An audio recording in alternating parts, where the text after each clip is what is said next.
Welcome back to the Fight Society podcast. I'm Damon Martin. He's Matt Brown.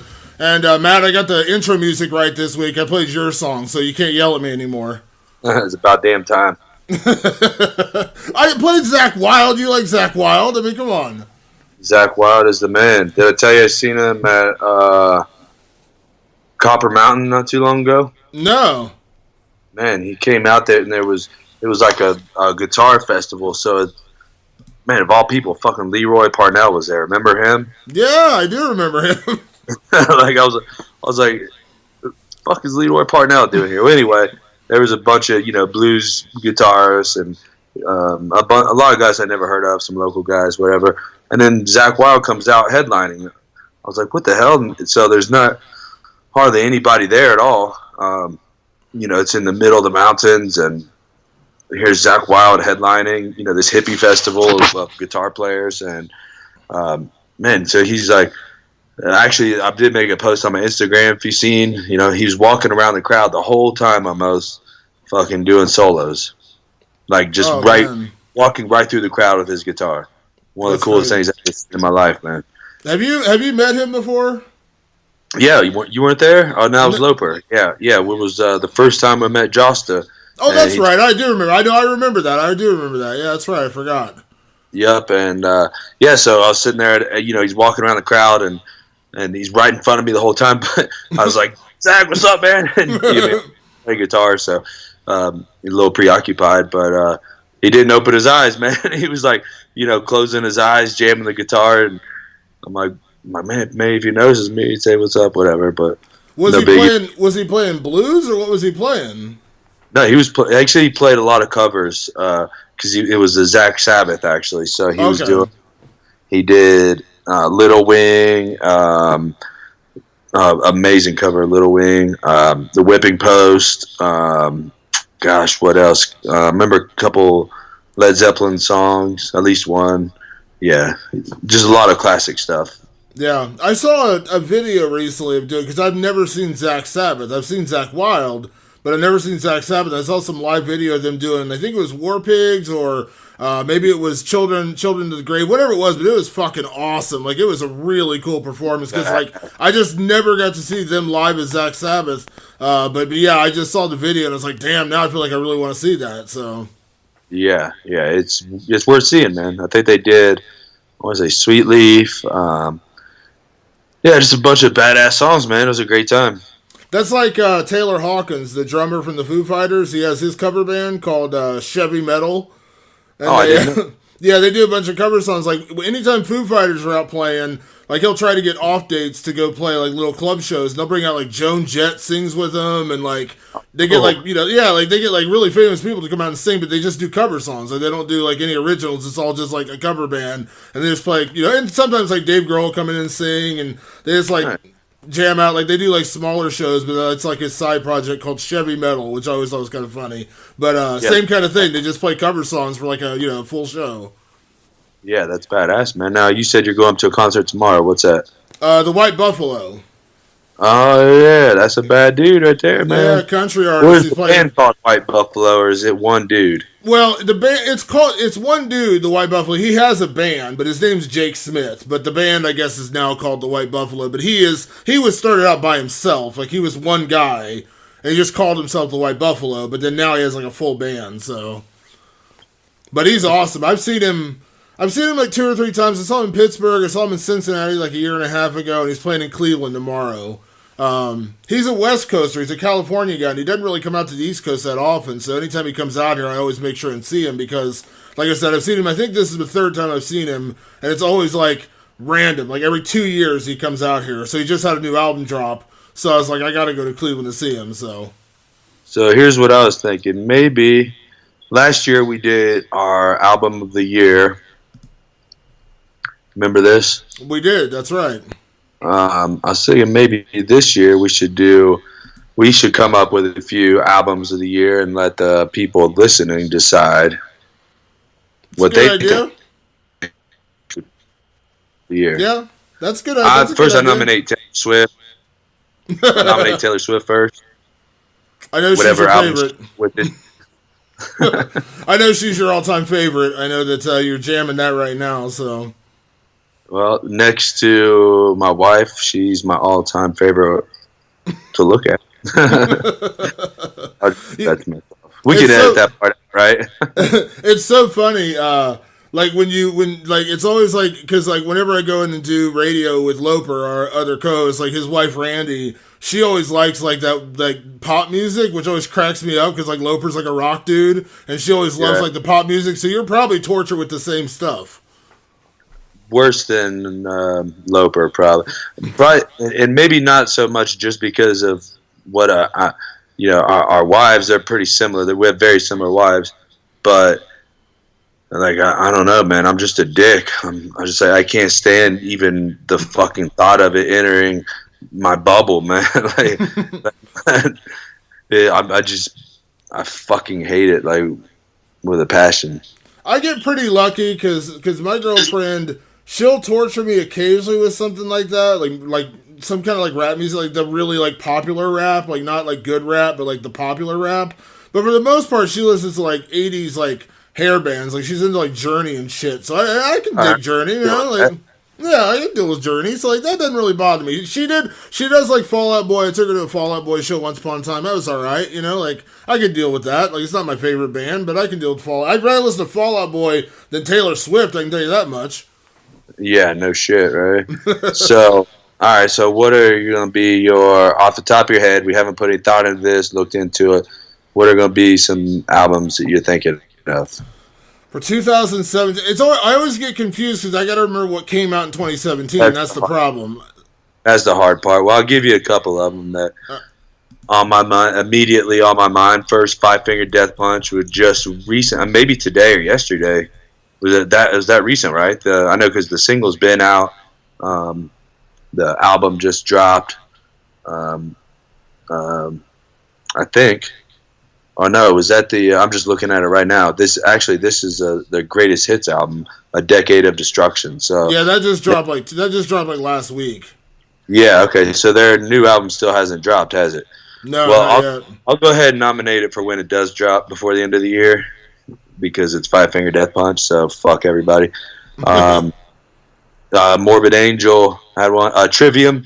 I know they had an album this year. I can deal with that. I think Metallica was this year too, right? Yeah, I believe so. That would definitely be one of my top 3 or 4 favorites because I really like the new one of that. That was a really good album. Can't remember if Iron Maiden's was this year or last year, but that's a really good Iron Maiden album. I feel like it was last year, but maybe I'm wrong. But I feel like it was last year. Yeah, I feel like you might be right. Arch Enemy. Cradle of Filth, if you're into that kind of scene. Boy, that's about all I'm coming up with here. What else came out this year? I know the new Marilyn Manson came out. That was pretty good. In This Moment, they had a new album come out. I dig them. Enough to nominate for... Yeah, that's true. That's true. Yeah, not for best of the year. I'm trying to think of albums that came out this year. Dude, it's fucking the easiest one. Definitely, even though, in my opinion, was their best album, fucking Mastodon, bro. Yeah, that's true. That's true. Yeah, man. We talked about that last week. Yeah, but now we're talking about it again. We can talk about it every week. I'll tell you what, another one I would throw out there is the new Quicksand. Do you remember Quicksand? The hardcore band from back in the day? Man, somebody just mentioned that to me the other day. I didn't even know they had some new shit out. They did. It's the first album in 22 years. It's called Interiors. It's fucking awesome. Like, it's badass. Like, I listened to them and I was like, oh my god, this takes me back. Like, they were amazing. Like, one of my favorite bands back in like the old days is their first album in 22 years. They just put out a couple weeks ago. Dude, okay. So the Iron Maiden was that was 2017 was the live album for the Book of Souls.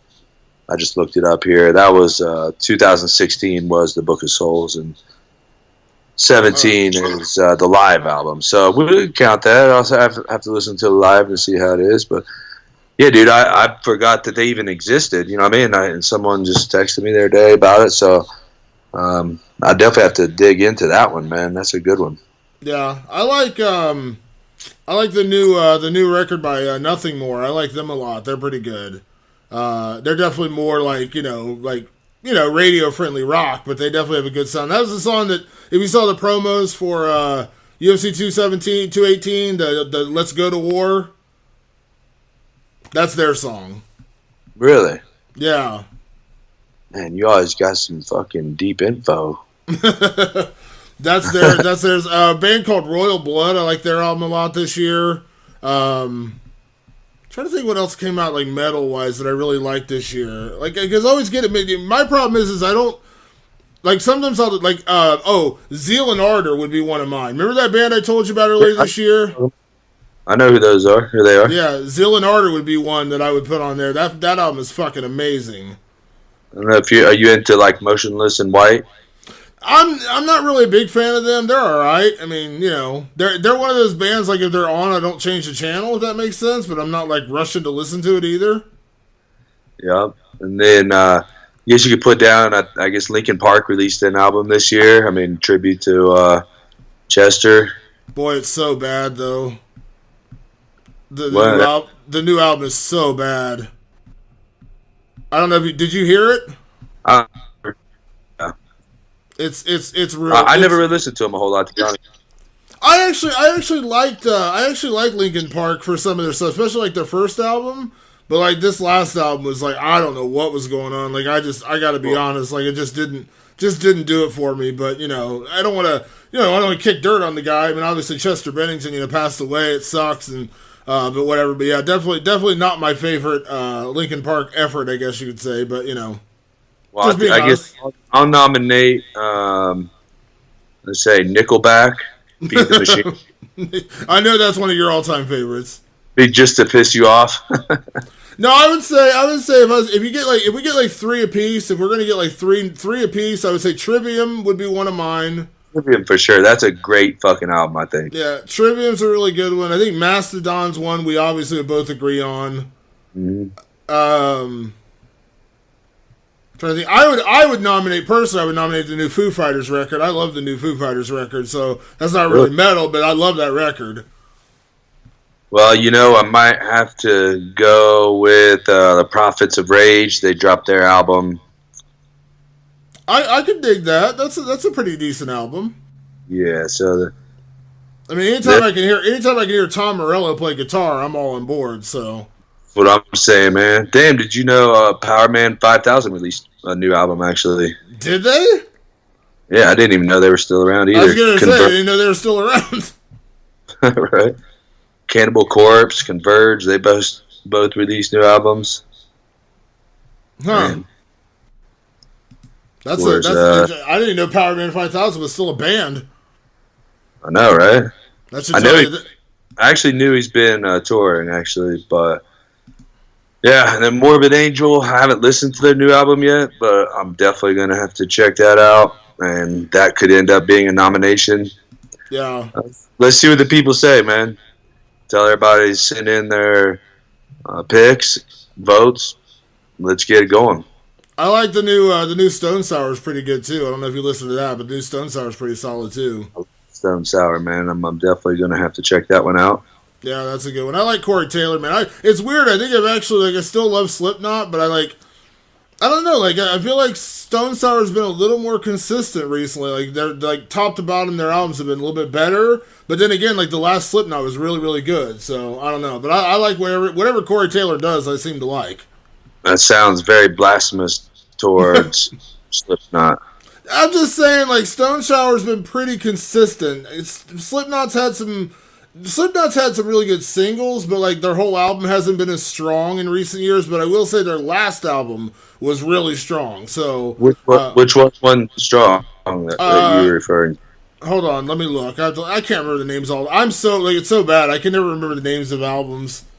You're supposed to be the music expert here, bro. You used to work in a record store. I'm the MMA expert. Remember, I'm the MMA encyclopedia. You got to slow down and give me all these labels. Game of Thrones. You're the Game of Thrones fucking gangster, bro. Yeah, that's where I go. It's the what is it? 5, the Gray Chapter, their last album. That one's really good. That one was really strong. That was the one that had the Devil and I, and that one was really strong. See, this is why I like looking at like all the albums of the year. I just realized Rex Brown from Pantera released an album this year. Yeah. Well, you know what? That band, Hell Yeah, like they released an album, and it's so funny. I was listening. It's so funny. So our buddy Loper, of course, who works at the big rock radio station here in Columbus, I was listening to his song at the radio station one morning, and I was like, "Oh, did Mudvayne put out a new album?" And he's like, "What are you talking about?" I was like, "Mudvayne, like they got a new album," because I recognize that guy's voice. He's like, he's the singer of Hell Yeah now, and I had no clue. I was like, "Really?" And like, dude, Mudvayne hasn't released an album since like 12 or 13. No, that's what I said. I just recognized his voice. Like I heard his voice, and I was like, I didn't know he had. I didn't know he was part of Hell Yeah. Now I remember Hell Yeah when they had a different singer. But then I didn't know that they got the Mudvayne singer. So when I heard his voice, I was like, whoa, Mudvayne's back together? Like, what's going on? And he's like, no, he's singing for Hell Yeah now. And I was like, what is going on? Like, how did I miss this? Now, here's a shocker. Again, I'm just going through all the albums of the year.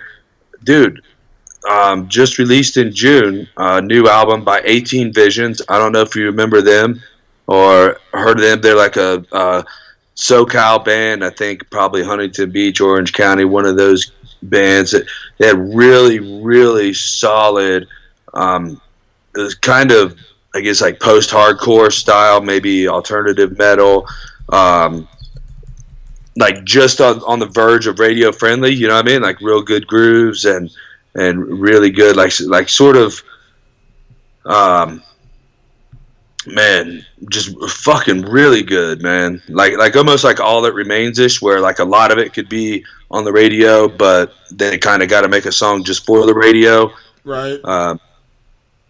So, man, they're fucking really good, man. That's surprising. I do remember they did a song called Tonightless. Okay, I have it on my iTunes. I was like, okay, I know that name. I have 18 Visions. I have one of their songs on my iTunes. Dude, they're a solid band. I can't believe they just came out with an album, man. Because they did a cover. They did a cover of "Beautiful People" by Marilyn Manson a few years ago as well. And one of those, like, remember those like Punk Go '90s albums? Remember that when they like put out like, Punk Goes Pop or Punk Goes Hip Hop, and they like punk bands covering songs. They covered "Beautiful People" by Marilyn Manson. Like, I knew that name sounded familiar to me. I have like 2 of their songs on my iTunes. I don't have a whole album though, which is weird. But I have 2 songs. I figured that would probably be one of your kind of bands. Which, on the same token, All That Remains, they came out with an album this year. So they would, But I would not put that in my top albums. No. I like it. I don't love it. I like it. I don't love it.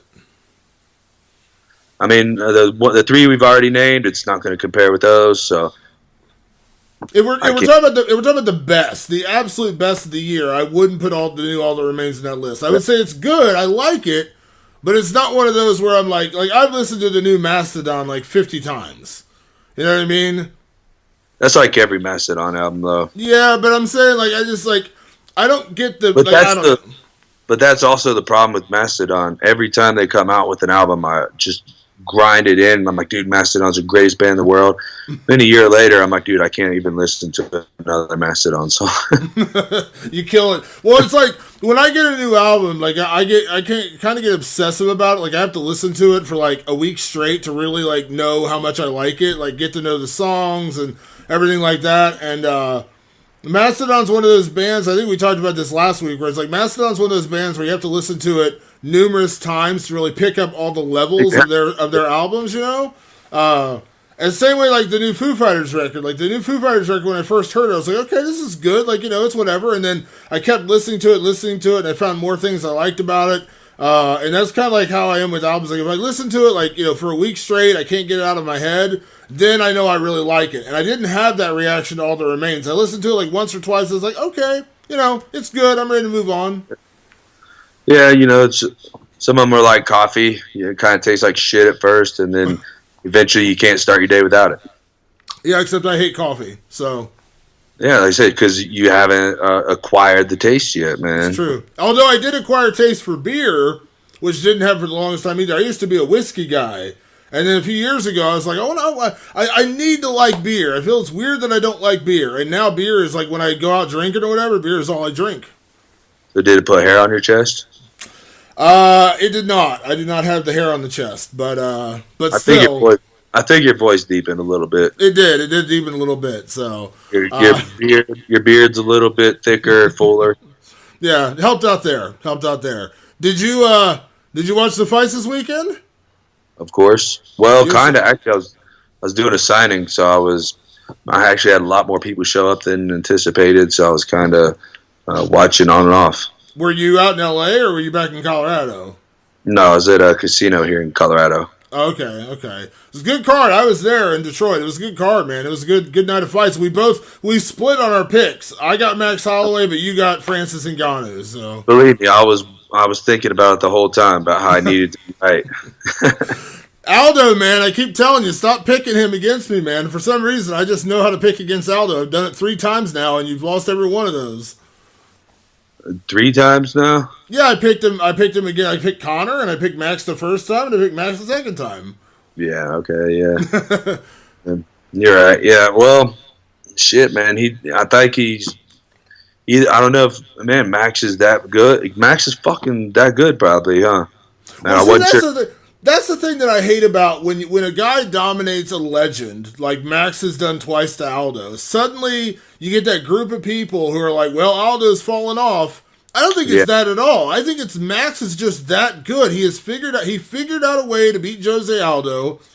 He did it once, and he just did it again. Like, I don't think it's that Aldo's 31. It's not like he's suddenly like an old guy or anything. You know what I mean? And Aldo looked like himself in there. He was throwing leg kicks. He was throwing power punches. He was coming after Max. Like, he didn't look like a shell of himself or anything. You know what I mean? Yeah, well, he didn't look confident, though, was the only thing. He didn't look... I didn't feel the confidence. And again, I was a little bit preoccupied. I didn't get to focus on the fight, but I didn't feel that aura of confidence. Even his stare down, I thought, because he doesn't normally look at guys, whatever. He just looked a little different there. But I don't know, maybe, and I could be looking too much into it. But I thought that just the aura didn't feel like the Aldo of old, But you can't take a damn thing away from Holloway, man. I mean, he went in there and he didn't barely get touched by Aldo. Really, a couple leg kicks and maybe a punch here and there, and fucking just he looked like he could beat anybody in the world for sure. How as a fighter, and I say this all the time as an outsider looking in, but as a fighter yourself, I mean, how much does confidence change your approach to fighting or your attitude in a fight? Because if you look at Holloway's confidence in that fight, I mean, he was dropping his hands, he's wagging his chin, he's doing a little bit of that Diaz stuff where he's like, basically he's like, come on, hit me. Like, the confidence was on like a whole other level. After that first round, when he took a couple of Aldo's punches, took a couple of his leg kicks, you just saw Holloway's his confidence soared, and he went back to his corner at the end of that first round and said, he's tired already, I know it. And then he just went after him. Like, how big is that in a fight? Because he just looked like he had all the confidence in the world. Yeah, I think the confidence is sort of, what would you say, sort of a manifestation of the skills that you are employing. I mean, his skill level was already higher than Aldo's, and he felt, because he didn't walk in there like that. I mean, he walked in there confident and feeling good and looked right and everything, but I think you could tell pretty quickly Aldo was a little hesitant, especially in that first round, and Holloway's confidence grew exponentially, and I think, if I remember right, again, I wasn't able to watch really close, but it looked like Aldo may have squeezed out the second round, maybe even debatably, right? But Holloway didn't even flinch. It wasn't even like gave Aldo no confidence. That was the best he could possibly do, and it was like a debatable round. Yeah. And it seemed like that was it. And so once the skills were proven, Max, his confidence was all the way as high as it could be, and he had nothing to worry about. So that just opened his game up widely. And I'm sure he was confident before, but he was also using an intelligent game plan and sticking to what he had trained to do. I highly doubt that he went in and trained to drop his hands against Jose Aldo. So once the skills start manifesting themselves in the cage, it just breeds more and more confidence. Yeah. What I liked most about it was, and this is what, because I really don't think Jose Aldo has lost a step. I really don't. I mean, look what he did to Frankie Edgar. You know what I mean? That was a year ago. I mean, he beat up Frankie Edgar for 5 rounds, and Frankie Edgar is as good as they come. But the way that Max beat him, I mean, see what, this is a weird correlation for me to make, but when Chris Weidman beat Anderson Silva, the confidence that he had that I'm going to be the guy to beat Anderson Silva, and he went out there and did it. Now, that was amazing, but what Chris hadn't done at that point, he hadn't really faced the elite middleweights yet. And so when he got to those guys, he beat Machida, he beat Vitor, which, at that point, Vitor was, off the juice or whatever. But then he fought Rockhold, and he took a little tougher test. He fought Yoel Romero, a little tougher test. What I love about Max, and this is not me taking a dig at Weidman, I'm just saying that Weidman had the confidence to beat Silva, but he still hadn't fought those elite middleweights yet. The scary thing about Max Holloway is he's beaten pretty much everyone. He beat, he picked apart Ricardo Lamas. He beat Cub Swanson. You know what I mean? The guy is he beat Jeremy Stevens. And then he just went out there and, he knocked out Anthony Pettis. And he's gone out there and knocked out Jose Aldo twice. That's the scary thing about this dude, is that he didn't just get to Aldo and win. He's beaten everybody before him. The only guy left is Edgar. That's it. He's pretty much beaten everybody else. And he never complained. He never got ahead of himself. He's never, man, what an honorable, amazing champion he's been. And even today, even now, he wasn't like that guy out there calling to fight Conor. He said, look, I'm here if you want it, and if you don't, whatever, I'll move on to the next guy. And, he's not out there begging for money fights like a lot of these guys. I mean, just the champion that you want as a champion, earned it the right way. Man, you can't say a single wrong thing about the guy right now.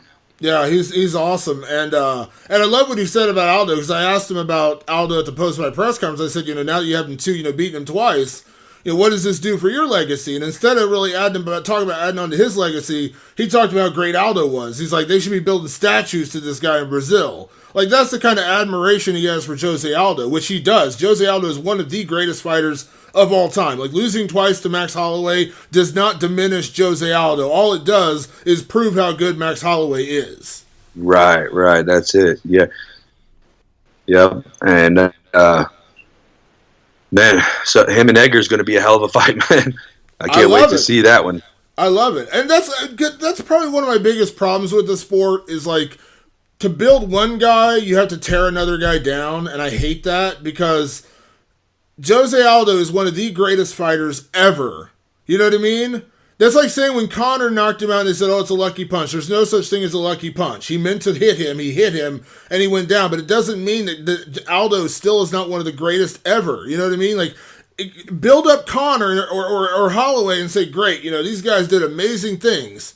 But why do you have to tear down Aldo at the same time? Why do you have to say, his chin's been cracked, or he's a shell of what he used to? Why? The guy's amazing. He didn't look bad in that fight. Holloway just had the perfect game plan to pick him apart. Yeah, I love that. I totally agree with you. I guess the only thing I was getting at was I thought Aldo looked a little bit hesitant. Maybe it was because of Max. I agree with you. I agree. You're right. You're 100% right. But that's what I'm saying. But I think that was a tribute to Max, not Aldo. Max than to Aldo, and I think that's a great point, a great way to look at it. And I would disagree. I think we talked about before. I think there is lucky punches, whether Conor's was or not. I mean, you seen him training it backstage, so hard to call it lucky. But there's lucky punches. But regardless. Yeah, I think that's a great point, man. I think it's a great way to look at it. I mean, Holloway, he came out a little hesitant too at first, right? I mean, yeah. maybe more safe than hesitant and feeling him out a little bit, but it seemed like everything, like the biggest issue with Aldo was that he got into a brawl with him, is what it seemed like. When he started brawling with him, I think everybody just sat back and said, "This is the worst possible thing you can do, Jose. You got to stop right now." But he ran out of options. He played his game. He played his game plan. He played his hand, right? He gave everything he had, the way that he could fight, and he said, "Fuck it, I'm throwing caution to the wind, and let's fight this guy. This is my only chance of beating him." And I think we're going to look at it as, that's a lesser chance of beating him, and he probably would have been better off knowing that too. Maybe even knew it, whatever. But you attribute it to Max, man. You can't take away what Max did. That's the end point there, and you're 100% right. Yeah, I'm curious, before we get to Francis Ngannou sending Alistair Overeem into another dimension, you're a guy, we've broken down Conor's fights a million times. I picked for Conor a number of times. You picked against Conor a number of times. But you know Conor's style very well. And we just talked about Max Holloway. Let's say, hypothetically, if those two rematch now in 2017 or 2018, and I'm going to throw out like a hypothetical, like catch weight, 150. So it's middle, you know what I mean? Max goes up 5 pounds, Conor goes down 5 pounds. They meet at 150. Who are you picking in that fight right now? I hate I got picked against Conor again, man. I'm probably you can't pick him against Holloway right now. Conor hasn't been in the MMA cage for how long now? I mean, Holloway's looked invincible for a while now. I can't find a way to give it to Conor. Yeah, I'm with you. See, usually we disagree on Conor. I'm in the same page now. I think Max is a guy who could give Conor. He does everything that Diaz does in a way. Like he's a long rangy puncher with a great jab, good reach. You know what I mean? He's not going to be outsized by Conor. Like he's going to be one of the few guys who's not going to be giving up like that height and reach to Conor. And I think it's that confidence. His body work is insane. Look what he did to Aldo to the body. That could cripple Conor. Conor's conditioning has been a problem. We've seen that. Holloway just blasted Aldo to the body like so many times. If he does that to Conor, I mean, oh man. Trying to remember the first fight. I fought on the card, so I didn't get to really watch it much. But I know it was a split decision, So if I just look at on paper, we have a split decision. Was it 4 years ago? I think maybe 5 years ago, whatever. But the time between now and then, if you look at what the two have been doing, Conor's been fighting occasionally. Of course, very big fights. Of course, very, very tough opponents. Winning pretty good. I mean, I guess his toughest fight was Nate Diaz, where again he gassed out and had problems. On the other hand, Max has been nothing but dominant, getting better every time we see him, and fighting top competition on a far, far more consistent basis. Yeah, and the other thing is when you look, and I know MMA math doesn't work, so I don't want to make it seem like that, but when you look at like Conor beating Aldo with the one punch. Now that's credit to him. He landed the punch. He knocked him out. That was huge. But the way that Max dismantled Aldo, I think we learned a lot more about Max. And I'm not saying that means he's going to beat Conor. I'm just saying like we've seen Max against one of the greatest of all time twice in a row, and he's dismantled him. You know what I mean? Like absolutely dismantled him. Like that's incredible to see him do that. That's a great point where you have a guy, again, the outskilled, out game plan, out hearted, out conditioned, out everything, one of the greatest. And then another guy that landed a hard punch, call it lucky, call it, a perfect punch, whatever you want to call it. It was a one punch. We didn't get to see much. We don't know what would have happened had that punch missed, et cetera, et cetera. Because, I mean, say hypothetically that punch missed, Aldo was landed a big shot, so you know what I mean? Yeah, who Lord knows what would have happened. It could be maybe nobody be talking Conor's name right now. I don't know. But and then Max, we talked about the conditioning. Max is a guy who's built for 5 rounds. I mean, he gets stronger as the fight goes on, and that's been a problem for Conor. Conor struggled once it's gotten past like the second and the third round. Kudos to him in the Diaz rematch when he lost that third round. He came back in the fourth, which was ridiculous because he almost got finished, and he managed to come back and win that fourth round in the rematch. But I think we both know conditioning has not been Conor's strong suit. That's not been one of his best weapons. You're right, and honestly, the Nate Diaz that barely beat, was that a year ago maybe? A little over a year ago. Yeah, versus the Holloway of today. I think there's a difference there. I think Holloway's far higher than right now. So if you're picking right now, Max Holloway, Conor McGregor, Matt Brown says Max Holloway wins. Yeah, definitely. And Conor's definitely a guy you can't count out. I mean, he's got that power. He's a smart guy, very athletic guy, and just Holloway's on point, and we know what he can do. We've seen what he can do, and this was originally why I picked why I picked Jose over Conor originally. Where remember I said, look, we don't know what Conor's really capable of at this level. We don't really know that he can fight guys at this level. We know what Aldo can do. We've seen him destroy top level competition for a long time, and I think it's sort of in some respects the same thing now, where we don't really know where Conor's at compared to. We know where Holloway's at. We know he's at the top of his game.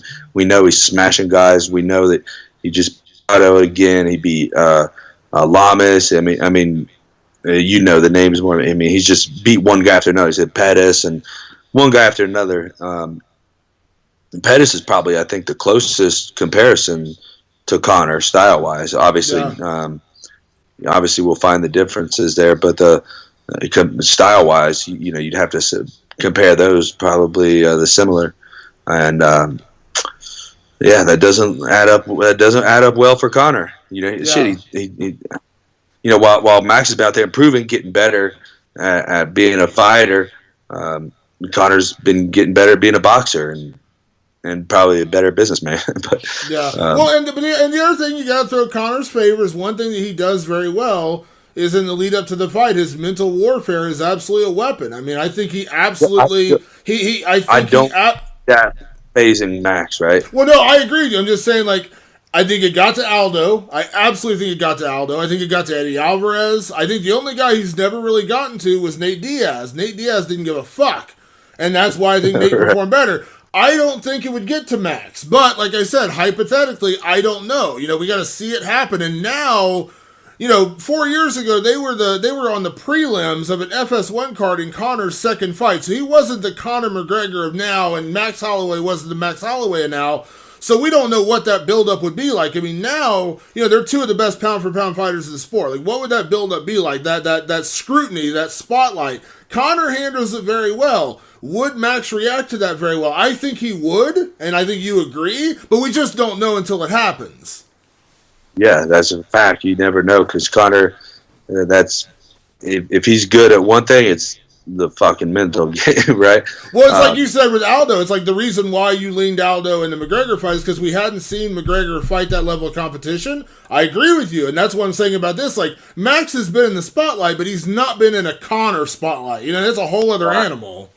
And I didn't respect Conor's mental game at that point, right? That's one of the things I don't really think about when I'm breaking down or picking fights, because that shit's never really fazed me. Guys, I've had a few guys here and there talk shit. Not too bad though. Nothing like Conor, but a few guys, and I'm just like, whatever. It hasn't even crossed my mind. You know what I mean? Never. Didn't change a single thing. So I never show respect to that aspect of the game, and Conor's obviously made that a whole new man. Back to the last guy to do it as good as him was probably Ali, I guess. Name someone since then has been as good. Maybe Duran when he fought Leonard. No other, not really in other fights, but when he fought Leonard specifically. Who else, man? Tyson, Tyson was an intimidation factor, though. Tyson wasn't talk. He was intimidating. His punching power was his talk. Well, I just watched the thing the other day about when they were interviewing him. It was like a YouTube clip interviewing Tyson before his fights, and he's telling the reporter, shut the fuck up, and you guys are pussies, and all these slurs and stuff. And, so that's what made me think of that. But yeah, like you said, he was a physically intimidating motherfucker against a bunch of scrubs. And then when he finally fought someone good, that wasn't intimidated. It didn't do him no good. I mean, I don't think there's anybody since Ali. I don't know. Yeah, you're right. I mean, look at what Holyfield did to Tyson. Look at Lennox Lewis. I mean, when he fought the best boxers in the world, Tyson was, that's. Yeah, he's not even top 10. I don't even know if I put him top 20 all time heavyweight. Top 20 maybe. Top 10 absolutely not. Absolutely not top 10. Just heavyweights, yeah, I'd give him top 20, not top 10. But no. People always laugh at me when I tell them my favorite heavyweight boxer of like this era, like of our lifetime, was Lennox Lewis. I loved watching that dude box, man. He was like an underrated guy that nobody. No, speaking of boxing though, sorry, I don't mean to like get off topic. Are you ready for this weekend? Dude, this is probably the most skillful fight in boxing history. Oh my God, it's going to be so good. I'm so excited. And I was reading some Twitter stuff about it today, and one guy made a great point, man. Rigondeaux going up 2 weight classes against arguably the pound for pound, definitely top 2 or 3 in the world right now. Everybody probably agrees in the top 3. Going up 2 weight classes against that, and if he wins, that might be the biggest upset in history. Name another time someone has went up 2 weight classes and defeated a pound for pound guy in his prime. Yeah, I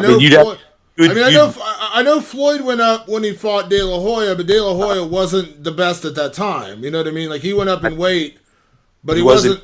And he was, and it was only 1 weight class. Floyd's 7-pounder. He fought him at 154. Yeah, and yeah, that not even close. No.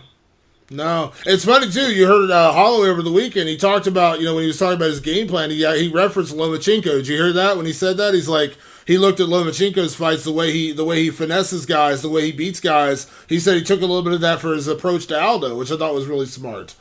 Yeah, I think that's cool, man. I really like that. I guess Lomachenko, man, he's one of those guys that makes me wonder. So there's certain guys, say, Canelo Alvarez. Like I go watch him, or Gennady, and I'm amazed, and it makes me want to go to the gym and punch the fuck out of punching bag. And then I watch Lomachenko, and I'm like, why did I even start training? I'm like, I don't want to go to the bag, and I don't want to go hit the bag. I don't know why I even try this shit. Yeah. No, I know what you mean. Yeah, so it's almost like watching Steve Vai play guitar. You're like, why do I even pick that thing up for? This is very disappointing. But yeah, this is gonna be this is a gigantic fight, man, and I think it's gonna getting better numbers than expected, because I think the hype has been kind of undercover, but the people that know, and that word's gonna spread, man. But you know what? I'm picking Rigo for the upset here. Are you? I'm going with Rigo for the upset, and wow, and really torn on this, man. And I think he can pull it off, man.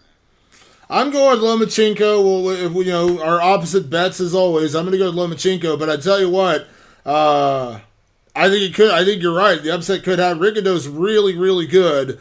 But I'm, in boxing today, like my favorite boxers to watch. I mean, of course, I love, Gennady Golovkin.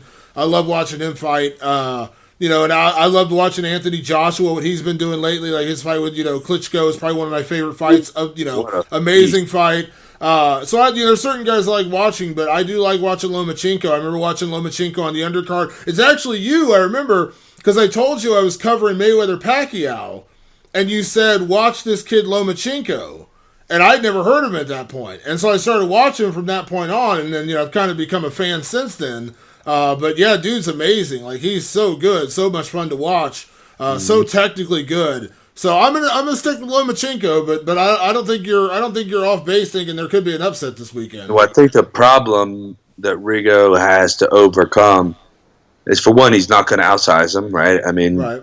He's got to go up 2 weight classes to fight him, obviously, and that's the game plan we know can beat Lomachenko. That's how Orlando Salido beat him. of course, it was Loma's second fight. Whatever.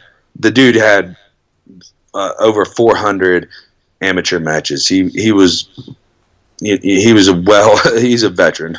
Yeah. So, but Salido had the right game plan and fought him very much like a pro would that wants to just win at all costs. But so Rigo can't do that to him, and Rigo's not a volume guy.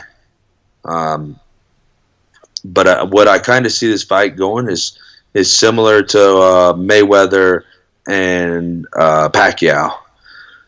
Of course, so I'm putting Mayweather like Rigondeaux, Pacquiao like Lomachenko. Guy kind of coming in and trying to be offensive, but just can't seem to touch the guy because Rigo's defense is just ridiculous. And the big X factor here is we have southpaw versus southpaw also, and that I think is going to throw Lomachenko off. I think because he's not going to get a lot of those tricks off. He gets his right foot out a lot against the conventional guys and gets that angle where they have to follow him. And I don't, we're going to see a whole different type of Lomachenko here, but I think his best chance of winning is going to be the higher volume, which was the same reason that I picked Pacquiao to beat Floyd. Is I just thought that the volume would be too much. So I think I'm comparing these two fights here, and I'm taking Rigondeaux to be the Floyd Mayweather here. It's funny. We placed a bet on Pacquiao Mayweather. I'm trying to remember who picked Mayweather. Was that I think that was me, wasn't it? I picked Mayweather to beat Pacquiao, didn't I? No. Oh, I'm pretty sure I did. So, hey. Did you see? I know you said you're doing a signing, but did you see the Francis Ngannou knockout? I did see. I looked up for about 10 seconds, and it took about half of one of those seconds to see it. Yeah, good Lord, man. Did you see the picture afterwards? Like, UFC posted the picture, like, you see Ngannou's fist in the air, and you see Overeem's head just snap back, and he's, like, already unconscious. Like, it was nasty. What I liked was, like, all the first things I started reading on Twitter was people saying, Alistar never had a chin anyway. And I was like, dude just whacked his face into oblivion, man. Like, it's like he hit him, like he had a kettlebell in his hand and hit him with it. Yeah, he clubbed him, man. He clubbed him. I mean, Alistair fought, in the beginning, I think he fought what I thought was going to be his game plan when he came out and tried to clinch with him, because I thought if he takes him down, that's a big advantage for Alistair, because Alistair is underrated on the ground. Yeah, for sure. But then when he couldn't get him down in that first clinch, and they got separated, then he just started swinging a little bit too much. I'm like, man, that's just playing a dangerous game, because Ngannou... Here's the thing about Ngannou. Ngannou's very raw. Like, I still don't feel like he's that... it sounds insulting when I say this. He's still not that skilled of a fighter. Like, he is, but I'm saying, like, I think there's still things that he's not doing technically right, but he gets away with it because he hits with so much freaking power that he makes up for it with that, And Overeem made the mistake of getting in that one exchange, and he threw that punch, and he missed it, and Ngannou just fucking clubbed him and knocked him out. You cannot play that game with that dude. Yeah, I hear you. At Dwayne's today, I went to Dwayne Ludwig's gym, and he kind of went over the combo, how everything played out, and he did a really good breakdown. I'm hoping I was thinking maybe talking to him about kind of doing a breakdown on YouTube or something. Like man, it made a lot of sense when you see the way he broke it down. Dwayne's obviously a very good mind in the sport, and we might have to make this happen. Dude, that guy's a mastermind. That guy knows his shit. Yeah, and like you said, but ultimately, Ngannou is just a freak athlete, man. And this guy touches you like he could just flick you with his finger, and he's going to pop your head, man. You're going to be knocked out. So, you know what Ngannou reminds me of a little bit is like the early days, like the early UFC career of Robbie Lawler, when Robbie Lawler was so much power at 170, when he used to just sleep dudes. You know what I mean? He put one punch and you're just done. And then he lost a couple times. Like, he got beat by Nick Diaz, and he lost a few fights, and he went to middleweight, whatever. Then when he came back to the UFC, he gained so much knowledge and so much experience, and he was so much better. And obviously, you fought him, you know what he's all about. That's what Ngannou reminds me of, except at heavyweight it's a little different because heavyweight is so much power packed behind a punch that, you just flick a guy, like you said, you just touch a guy and he goes down. But I'm wondering, will the skill level catch up to Ngannou by the time he faces someone like Stipe? Because I think Stipe, because everyone immediately after the fight, we're all prisoners of the moment, I get it. But immediately after the fight, everyone's like, Ngannou's going to kill Stipe, he's going to knock out Stipe. And I was like, Stipe, no offense to Ngannou and no offense to Overeem, is a different animal. He's not going to go in there and just start swinging, sledgehammers with Ngannou. No, you're right on, man. And that's why we fight, right? That's what we got to see these two fight, man. There's no other fight to make, man. But I got Stipe in that fight for sure. Yeah, I do too. I think Stipe has more weapons. I think Stipe hits, very hard. He may not hit as hard on paper as Ngannou, but when you look at the punches he knocks people out with, he sleeps people too. Look what he did to Verdum backing up. Verdum's chasing him. He just backed up and unloaded and knocked, Verdum out cold. Then you add in Stipe's wrestling. You add in Stipe's conditioning, which is something we have no idea. Can Ngannou go past, the first round? Like when a guy's really pressing him? But the thing I love about this fight is because we do have that kind of Tyson-esque guy in Ngannou with this just incredible power, a lot of hype. You know what I mean? Like I said this today, or I said it yesterday. This to me reminds me of when Cain Velasquez fought Junior Dos Santos, the first time. When Cain was looked like, he just come off beating Lesnar, looked unbeatable, and then you had, Dos Santos out there kind of knocking everybody else out, and when they fought, it was a big deal. They ended up having, three fights total, and Cain ended up, unfortunately for Junior, kind of wiped him off the mat in those second two fights.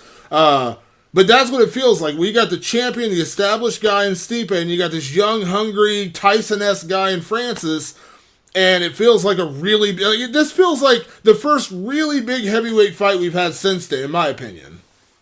Man, I think you're right on, and the thing I think Stipe has just over Ngannou, and the reason I'm picking him is just the fundamentals, man. He's got better jab, better straight punches, and you put those things together, and a champion, a hard-hitting guy, like you said, like Stipe, I got us to go with him. So, yeah, but we look forward to seeing that fight. That's the one to watch, man, right there. How good would this division be if we could get Cain Velasquez back healthy? I know that's the biggest if in the history of the sport because nobody's career in recent memory has been wrecked more by injuries than that guy.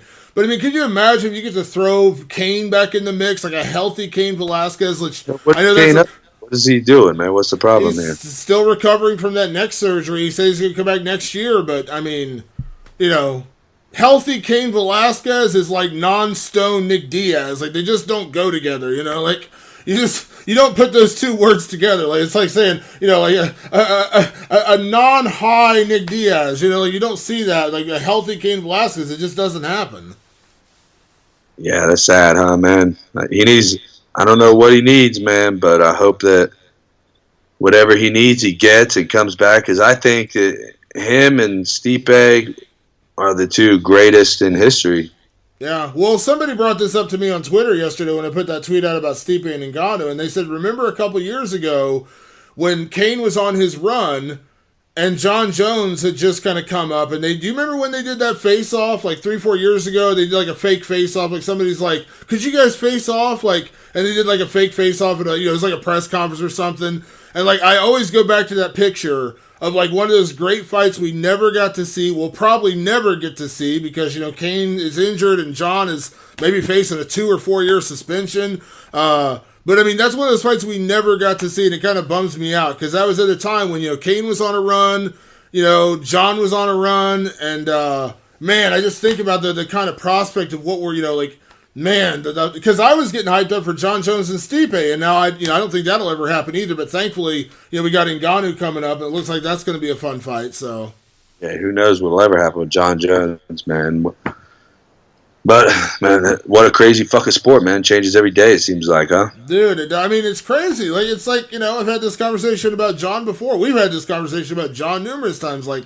greatest fighter of all time, but two drug suspensions. I'm sorry, you're not the greatest of all time anymore. Like I love Anderson Silva, but he's had his second one too. It's like, dude, like I'm sorry. It's like finding out your favorite singer was lip syncing. You know what I mean? Like you don't want to hear that. You don't want to find out that you went to a concert to see, Zach Wilde, and you find out that somebody else was playing guitar for him. You know what I mean? Like you don't want to find that's heartbreaking. Like that's what it is for me. Like I don't want to find out that Anderson and John Jones have cheated. That's why I put Demetrius Johnson, George St. Pierre, guys like that above them, because they're doing the same kind of things, but they're doing it the right way. And I think I gotta agree right with you. I think the next potential, Max Holloway for one. I think TJ Dillashaw might end up being one, especially this fight with Mighty Mouse. I think is going to happen, and man, what a great fight that is. Gosh, who else is even potential up there? I mean, those two are probably the top on the list, I think. Well, and I know no one's going to put him in the same category because, obviously he doesn't have the title defenses yet. But I'm telling you right now, man, like, Stipe, if he beats Ngannou, he's broken the record for all-time heavyweight defenses, which is 3, which is ridiculous to think that, no one in heavyweight history has done it. But if he can beat Ngannou, win a couple more, get to like 5 or 6 defenses at heavyweight, which has never been done before, I'd have to, you have to start putting him in that conversation. Absolutely, and that's a long ways off. Is the reason why I didn't really mention him yet. And I already have him as him and Kane as the best heavyweights of all time. And really, you got to go with Kane. I mean, you got to go with Stipe at this point. Unfortunately, I think Kane had the potential to, and just hasn't got there yet. But maybe his body failed him. I mean, that's just all there is to it. I think Kane. I think is more. Like my favorite heavyweight of all time to watch. I just love a heavyweight that's got cardio like that and just pushes a fucking pace and just beats guys from, like Holloway style, just little by little and guys just drowning and just start going under and the breathing gets too taxed. And man, it's just a beautiful thing to watch. What the scariest thing about Kane was, I remember when I first met Kane, and this is going back like 8-9 years ago. I think it was after like his first or second fight in the UFC. I ran into him at a fighter hotel at an event, and I saw him, and I was like, "That's Cain Velasquez. Like he is a small guy. Like he is not." Yeah. When you think heavyweight, your immediate thought is Shane Carwin and Brock Lesnar, like these big hulking, big ass dudes. He's not. Like, if I saw Cain Velasquez anywhere and I didn't know him at all, I would not think he's a heavyweight fighter. You know what I mean? And he just goes out there and fucking mauls people. Like, the way he handled Brock Lesnar, as big and strong as Brock was, like, he just ragdolled him. You know what I mean? Like, that dude it was incredible to see what Kane, at the peak of Kane's performances, those 2 fights with Dos Santos, after he lost the first one, the way he beat up Dos Santos, I was just like, oh my God. Like, it was ridiculous. Yeah, just a thing of beauty, man. Like just beautiful violence, brother. I mean, some people don't call that beautiful. I do. That shit was. Kane would beat people like when he beat. I was at the third fight in Dallas when they kind of put or Houston, whatever it was, when they kind of ended the rivalry, and by like that 4th round when he finished Junior, like there was a moment there where I was like, I felt bad for Junior at that point. I'm like, dude, he's just like. He's taking years off your life. Like because the 1-punch knockout is scary. The Ngannou power is scary. I get that. But Kane doing it to you for fucking 20 minutes straight and you just feel helpless. You know what I mean? Like that's such a disempowering feeling. You know what I mean? Like you can say I got caught with a punch and I got knocked out. It is what it is. But when that guy just dismantles you for 20 straight minutes, that's why I always wanted to see Kane and Stipe, because Stipe is one of those rare guys who had real good conditioning for a heavyweight. He had wrestling, he had power, he had boxing. Like he seemed like the perfect animal to tackle a Cain Velasquez, and unfortunately, I just don't know that we'll ever see it. Yeah, and it's so difficult when it's so horrible when you're guys just beating the shit out of you like that, and you trying all your tricks and everything you've trained in the gym, and your mind is feeling good at first, and maybe you get a little something here. He just stops everything. Yep. And you're just getting punched every time you even think about doing something. And Yeah. then it goes for 10 minutes and then 15 and then 20. And you're just, man, it must be so tough. Yeah, I imagine it's a pretty disempowering feeling. You know what I mean? Like you're just like, what do you do? You know what I mean? Like what can I do? You know what I mean? Like at that point, it's like, man, those are. I had this conversation with DJ Dillashaw 2 weeks ago, and I talked about the Cody fight, and I said, could you imagine a more perfect ending than knocking him out? That's kind of you putting the stamp on the fight. You kind of put the exclamation point. He's like, you know what? In a weird way, I would have rather beat his ass for 5 rounds just to prove. There's no question that I was the better fighter. I could show off everything. I could just beat his ass for 5 rounds. And I hear that argument a lot. Like some people, obviously you love getting a knockout, you love getting a quick win, but there is something to be said about just breaking a guy over 5 rounds, and by the end of it, he's just got nothing left. Like you've drained every last bit of like will out of him. Yeah, me and TJ were actually talking about this not too long ago, and the fact is we train. That's what we train to do. We train to. We think of all these worst case scenarios in our head, and we're prepared to go through hell, and we're not afraid of that, and we pump it up, and we train for like 10 rounds. The fight's 5 rounds, but we're training. Our bodies can go 10 rounds, and then we get in there, and it turns out to be pretty easy, and it's like a round. Yeah.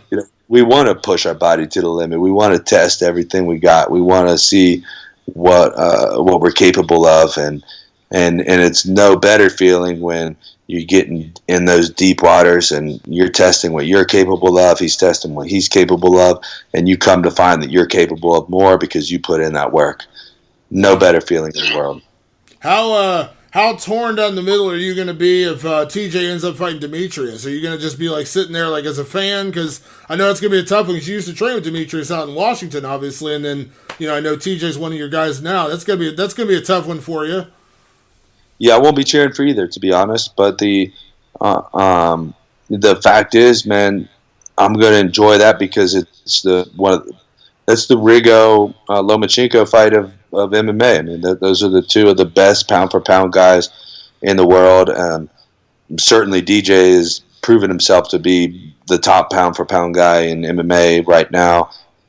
TJ is probably 2 or 3, right? I don't know. Yeah. I haven't really looked at the rankings lately, but he's certainly got to be in the top 3 or 4. I mean, what better fight is there to make, man? I mean, what a great fight. What a high skill level fight. I know what they're both capable of. I just be excited to see it, like you said, just as a fan, man, and just as a martial artist more than a fan. Just a martial arts fucking master show out there. Yeah, the only fight I think that could rival that in the UFC, and it would be a different fight, obviously, because I think what TJ and DJ do are so different in terms of like their skill. But I think if John Jones had stayed healthy and not cheated, whatever, him and Stipe would have been that to me. Like those two, like the greatest, arguably the greatest of all time in John Jones. Taking away the drug stuff. Against Stipe, maybe the greatest heavyweight of all time. Those two clashing, I would have been so freaking excited for that. And on a skill level, I understand it's different. Like I said, it's like comparing apples and oranges when you talk about right. I don't know, like a great heavyweight boxing match, like Anthony Joshua against a prime Lennox Lewis, or whatever. Different style fights than what you're going to get out of Lomachenko and Rigondeaux. But that's what I'm saying. Like that's the only other fight that could have happened where I think skill for skill would have been a really interesting fight and a really exciting matchup. I was going to say Anderson versus Jones or Anderson versus GSP. In his prime. Yeah, of course in his prime. Yeah, of course, yeah. Yeah. But no, but I mean, but of today. I'm saying like of today. Yeah, okay, yeah. And I would even say, I was talking kind of all time, I guess, and I would even say the Anderson versus GSP, as great as the two of them are, we know exactly what GSP would be looking to do. Yeah. Of course, if he does it, I would pick him to probably do that. I think most probably would. Yeah. It would be, like I said, Dana says we're going to get it. We're going to get TJ and DJ. That's one of those fights that you better appreciate. You know what I mean? You better tune in, you better watch, because that's going to be one of those fights for the ages. You know what I mean? Like, that's one of those fights you do not want to miss. Absolutely. And to be honest, as good a friends I am with both of them, I would lean towards TJ based on the size solely. Yeah. Skill level, I think they're very similar levels in terms of skill, but DJ's biggest problem, Mighty Mouse's biggest problem, is his size, man. I mean, he's not even a big guy for 125. No, he's not. I mean, he's outsized by 125 pounders, and TJ is a very good size for his weight, and that's he cuts it well, and he takes care of himself and does the right things, but he's the proper size. Yeah, well, what I love most about it, and I said this when they first talked about the fight coming together, was the thing I love most about it is it would be the first time, in my opinion, since DJ fought Joseph the second time, Joseph Benavidez, when I didn't automatically just pick Demetrius. You know what I mean? Like, every fight since then, I've just been like, well, John Dodson hits hard, but Demetrius is going to win. Or, this guy's got this, but Demetrius is going to, I've not picked against Demetrius since the Joseph Benavidez rematch, which obviously he won with a first-round knockout, but that was the last time I can remember going into a fight thinking, I don't know that DJ's going to win. This would be the time when I would say, I don't know that DJ's going to win. Like, I'm with you. I would probably lean TJ. But that's kind of what you want, right? Like, you don't want to just go into a fight knowing the guy's going to win. Like, there's no fun in that. Like, Rigondeaux Lomachenko, like when Lomachenko had his last fight, when he was like a minus 1,400 favorite, yes, you still enjoy watching the guy go out there and do his work because it's fun to watch a great do his work. But when you know the guy is just completely outclassed, it takes something away from the fight. This weekend, however, you're seeing two of the very best in the sport about to go at it, and that's what makes it great, because as you said, you're picking Rigondeaux to win. Like, that's what you're not, you know what I mean? Like, you're thinking that Rigondeaux has a chance to beat Lomachenko. You want a guy to face a guy that you think could beat him. You don't want him to just face, guys he's going to beat. And and to be clear, I'm admitting that's a big upset call that I'm taking there. Lomachenko is the bigger guy, the more active guy, maybe the harder hitting guy. Certainly at that weight, he's going to be the harder hitting guy. So I understand Rigo has a big mountain to climb, but the reason I guess that I'm picking Rigondeaux is this is his one chance for a big fight. There's nobody else out there that he gets a big fight with. He's not an exciting guy. There's not a lot of stars around his weight. He's not going to get bigger. He's already, I think he's 39 years old. I think I want to say. He's older. Yeah. He doesn't have another chance for a big fight. This is his chance to be a truly one of the greats. Yeah, but that's what even as an upset, even as you're saying it's an upset, you still see things he can do to beat him, and that's what I'm saying. Like, you know what I mean? Like, I have not had that feeling with Demetrius in 4 years. You know what I mean? Like, there's not been a single fight where I've been like, well, I could see this guy pulling off the upset. No, I just, he's so good that I don't see it. But against TJ Dillashaw. Yeah, I've been to a couple of DJ's fights, and you kind of, I try to hit up Matt Hume every time, get in some work, learn some new things, some new magic from the Wizard, and, hang out with DJ a little bit, and I'm kind of looking like, is there any kinks here? Like, does this guy even have a chance? And then I'm thinking like, well, even if it was a kink, like, your arm's not broke and your jaw's not already broken, you're not limping because your ACL is torn. So even if it was that, I'd still be like, yeah, DJ's probably still going to win. DJ's just another animal. Like I said, that's the guy who's earned his spot as being the best pound for pound fighter in the sport. But that's why you want to see him fight a TJ Dillashaw, because that would be another guy who's one of the best pound for pound guys in the sport. Absolutely. I'm totally with you, bro. Totally with you on that. All right, well, we're going to wrap up things this week. We got some fights coming up this weekend. I know we had to kind of recap everything that happened at 218. Cub Swanson's fighting this weekend. That's a fun fight with Brian Ortega. Got that fight coming up this weekend. Alexis Davis dropping down to 125. So we'll talk about that stuff coming up next week. And then we got next weekend, dude, we got Robbie Lawler Dos Anjos to talk about. Hella good fights happen in the UFC, man. I'm surprised this year hasn't been a good year for him. I don't know why, man. It's great fights. Hell yeah, dude. That last weekend, man, you had Gaethje and Alvarez, you had Yancy Medeiros and Alex Oliveira, some great fights. You had Holloway. So we'll talk about Cub and stuff next week out of the aftermath, and we'll do a little preview of Lawler and Dos Anjos, because that's right in your wheelhouse, obviously. It's your division. So we'll talk more about that next week. And then we'll do this Album of the Year competition. We'll put out a tweet, and we'll have you guys, what are we going to put out a poll? We'll put out a poll on your Twitter, and we'll have one of these guys vote on the Album of the Year. Sounds like a plan, bro. All right, guys, we're going to be out of here. Make sure you follow Matt at IamTheImmortal. Make sure you follow me on Twitter at Damon Martin. Make sure you follow our Facebook page. It's Fight Society Podcast on Facebook. And then make sure you check us out on iTunes. Just search Fight Society on there. And we will see you guys next week for more Fight Society Podcast. Thanks for tuning in. We'll see you then.